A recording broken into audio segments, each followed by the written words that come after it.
Exam time ആണല്ലേ, ഇപ്പോൾ periods കുറച്ച് ഡിലേ ആവുന്ന പോലെ തോന്നുന്നുണ്ടോ, അതോ ഇനി നേരത്തെ പീരിയഡ്സ് വരുന്നുണ്ടോ? ഇത് നമുക്ക് ഒ പിയിൽ വളരെ കോമൺലി കാണുന്ന ഒരു സിനാരിയോ ആണ്.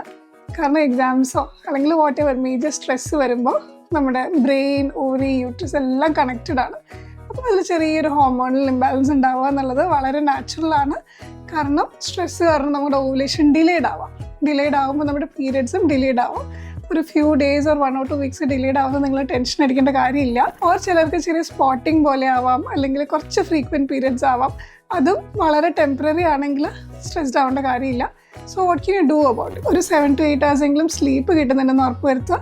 നല്ലോണം ഹൈഡ്രേറ്റഡ് ആയിട്ടിരിക്കുക, ക്രാഷ് ഡയറ്റിംഗ് ഒന്നും ചെയ്യാണ്ടിരിക്കുക, റെഗുലർ മീൽസ് കഴിക്കുക, ഒരു 1/2 മണിക്കൂറെങ്കിലും ഡെയിലി നടക്കുന്നുണ്ട് അല്ലെങ്കിൽ ചെറിയൊരു എക്സസൈസ് ചെയ്യുന്നുണ്ടെന്ന് ഉറപ്പ് വരുത്തുക.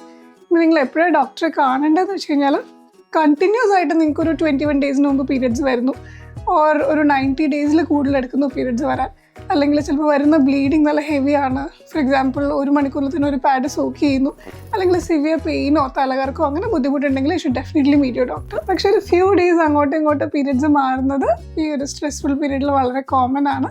സോ പാനിക് ചെയ്യേണ്ട കാര്യമില്ല.